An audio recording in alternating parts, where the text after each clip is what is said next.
Indonesia, salam Nusantara dari Sabang sampai Merauke, dari Medan sampai Pulau Rote.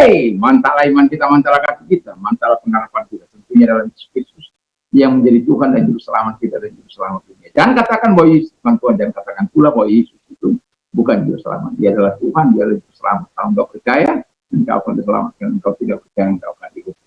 Yohanes 3:36 dan Yohanes 14 ayat yang ke-6, Yesus sudah berkata, akulah jalan dan kebenaran dan hidup, tiada seorang sampai kepada Allah kalau tidak melalui aku.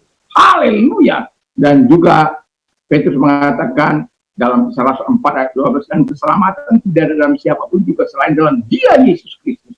Karena di bawah kolong langit tidak ada nama lain yang diberikan kepada manusia yang olehnya kita diselamatkan. Haleluya. Mantap.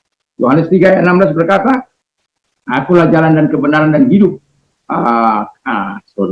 Karena begitu besar kasih Allah akan dunia ini sehingga ia mengaruniakan anaknya yang tunggal supaya setiap orang yang percaya kepadanya tidak binasa melainkan beroleh hidup yang kekal. Saya, saudara, kita semua yang percaya memperoleh hidup yang kekal. Dan kalau engkau percaya, engkau dan seisi rohmu akan diselamatkan. Yohanes Kisah Rasul 16 ayat 31. Dengan hati percaya engkau dibenarkan, dengan mengaku engkau diselamatkan. Haleluya. Tuhan Yesus memberkati kita. Selamat hari Minggu, selamat kita beribadah dimanapun kita mau beribadah. Kiranya Tuhan Yesus memberkati. Jadilah jemaat yang memuliakan Tuhan dimanapun kita selalu berada. Kiranya Tuhan Yesus memberkati kita. Sebelum kita mendengarkan doa dan harapan saya, kekuatan Tuhan, kekuatan firman, kekuatan Roh Kudus, kekuatan doa, kekuatan iman akan terus menyertai setiap kehidupan kita. Jadi tetaplah di dalam Tuhan agar kita dapat menghadirkan kerajaan Allah di tengah-tengah dunia ini. Tuhan Yesus memberkati kita berdua. Terima kasih. Kiranya Tuhan Yesus memberkati kami. Di dalam nama Tuhan Yesus Kristus kami bersyukur sehingga kami adalah orang yang hidup dalam nilai-nilai rohani yang abadi. Dalam nama Yesus. Amin. Saya akan membacakan dalam Matius 5 ayat 37. Jika ya, hendaklah mengatakan ya, jika tidak, hendaklah mengatakan tidak. Apa yang lebih daripada itu berasal dari sejarah. Terus saya akan membacakan dalam Yakobus 5 ayat yang ke-12. Tapi yang terutama saudara-saudara, janganlah kamu bersumpah demi sorga, maupun demi bumi atau demi sesuatu yang lain. Jika ya, hendaklah kamu katakan ya. Jika tidak, hendaklah kamu katakan tidak, supaya kamu jangan kena hukuman. Haleluya.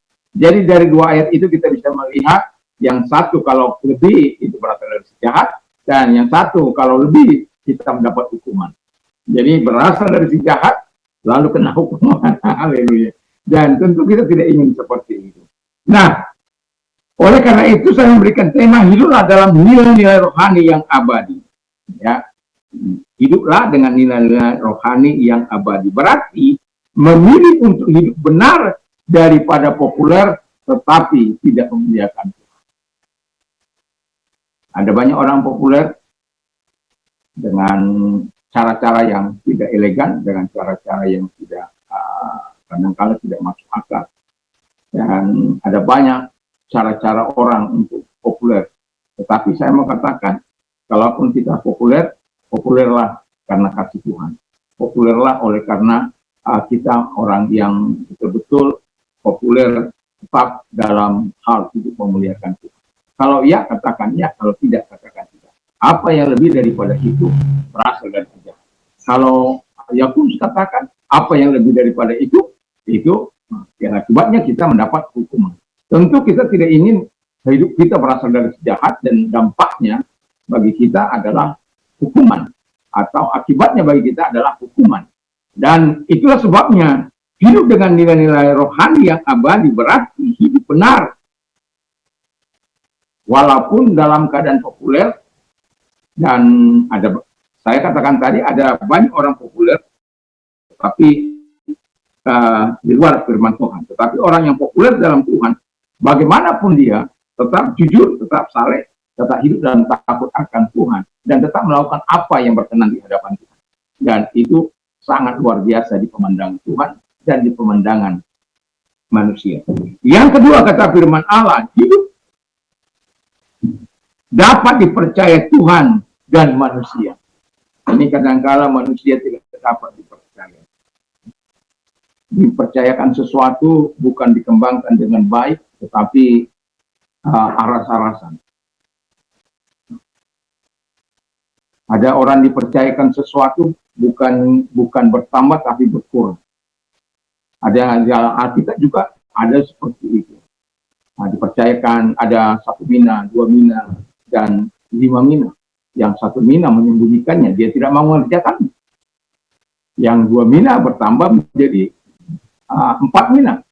Jadi 2 bertambah jadi 4 mina. Yang 5 mina menjadi 10 mina.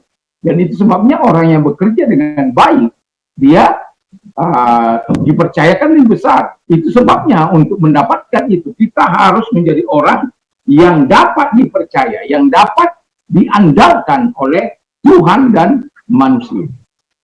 Jangan kita katakan, aku dapat diandalkan Tuhan, tetapi kita sendiri mengecewakan manusia, tidak dapat diandalkan. Kata-kata kita tidak sejalan dengan perbuatan kita.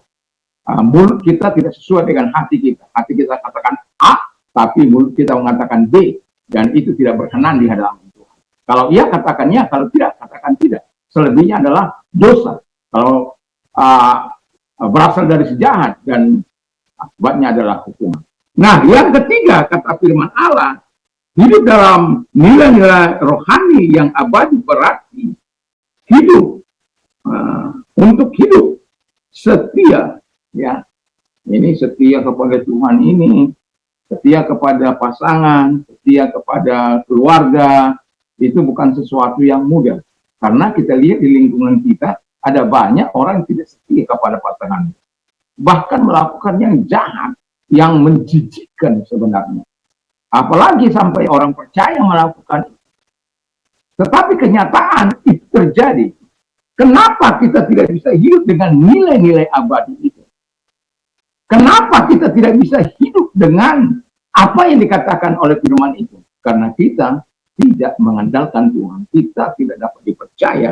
Dan kita tidak hidup sesuai dengan firman Allah. Dan kita tidak melakukan firman Tuhan dalam kehidupan kita. Dan akibatnya, kita lambat atau cepat, ketika kita tidak mau beribadah, ketika kita tidak mau mempelajari firman Allah, ketika kita tidak memperkatakan firman Allah, ketika kita tidak mau merenungkan firman Allah, lambat atau cepat, iman kita akan tergerus. Kalau tidak tergerus habis, maka kita akan melakukan apa yang jahat di mata Tuhan. Dan selebihnya, hukuman yang akan kita terima. Dan yang terakhir, ya, jadi suami istri jangan sampai ya hidup dalam udah tua kacau balau, tapi semakin tua semakin mantap, semakin jadi berkat. Ini ada orang tua yang sudah punya cucu cerai, itu melukai hati banyak orang. Bukan hanya anak-anaknya, bukan anak cucunya, hampir jemaat juga akan terlukai oleh karena sifat-sifat ego mereka. Kita katakan harus saling mengampuni, harus saling mengasihi, harus saling membenahi, harus saling memperhatikan, harus saling mengasihi. Tapi kalau orang bercerai itu bukan mengasihi, tapi menghancurkan. Kalau keluarganya saja bisa dihancurkan, apalagi untuk ketuhanan. Dia tidak peduli lagi dengan Tuhan karena egonya. Itu sebabnya terkutuklah orang yang mengandalkan manusia, dia mengandalkan kekuatannya sendiri, yang hatinya menjauh daripada Tuhan. Jadi jangan mau menjadi orang terkutuk. Hukuman. Dan untuk terakhir, hidup memilih, ya. Jadi hidup dalam nilai-nilai rohani yang abadi berarti memilih untuk hidup di dalam kasih. Jadi memilih untuk hidup dalam hidup benar daripada populer. Memilih untuk hidup dapat dipercaya Tuhan dan manusia. Memilih untuk hidup setia, memilih untuk hidup di dalam kasih. Kasih kepada Tuhan, kasih kepada sesama, kasih kepada teman-teman, dan sesama teman seiman. Jadi kasih itu harus dijalankan dalam perbuatan, sejalannya perkataan dan perbuatan, dan itu penting bagi kita. Karena apa? Tuhan mau kita betul-betul hidup dalam nilai-nilai rohani yang abadi, di mana ketika kita melakukan nilai-nilai rohani yang abadi, kita akan mendapatkan kehidupan abadi juga bersama dengan Tuhan. Di muka bumi ini kita mendapatkan pemeliharaan pertolongan, dan di masa yang akan datang kita akan mendapatkan hidup yang kekal bersama Tuhan. Kiranya Tuhan Yesus memberkati, dan saya mengharapkan kita semua, saya, saudara, kita semua hiduplah dalam nilai-nilai rohani yang abadi, supaya dalam perilaku kita, perbuatan kita, kita menunjukkan serupa dengan Kristus. Tuhan Yesus memberkati, mari kita berdoa.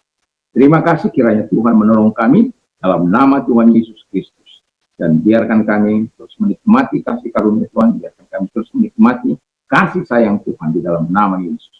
Dan kalau engkau sedang sakit, apapun sakit penyakitmu, dalam nama Yesus segala sakit penyakit yang mereka derita keluar, dan oleh bilu Yesus engkau boleh kuasa engkau sembuh. Terima kasih Bapa di surga buat kesembuhan buat kepada mereka. Dan kalau engkau sedang mengalami masa-masa sulitmu, penderitaanmu, mari arahkan tanganmu kepada Tuhan, Allah yang melihara engkau, Allah yang menolong. Dan Tuhan, lihatlah tangan-tangan yang diarahkan kepadamu. Tuhan menolong mereka apapun keadaan mereka, situasi kondisi mereka. Mari, engkau yang berjanji untuk menolong setiap orang yang datang kepadamu, kami datang kepadamu menyerahkan setiap persoalan mereka, dan engkau menyelesaikan persoalan mereka masing-masing sesuai dengan kebutuhan mereka.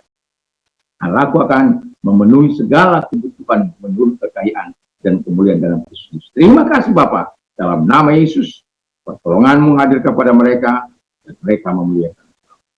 Kami bersyukur buat semua yang kau lakukan. Dalam nama Yesus yang betul. Haleluya. Amin. Selamat pagi. Selamat kita berjuang di hari ini. Dan tetap di dalam terang yang memberikan arah dalam kebaikan, supaya Tuhan terus memuliakan, orang-orang memuliakan Tuhan, dan memberikan kita rasa yang baik sebagai cara dunia. Tuhan Yesus memberkati. Mantap, mantap, mantap!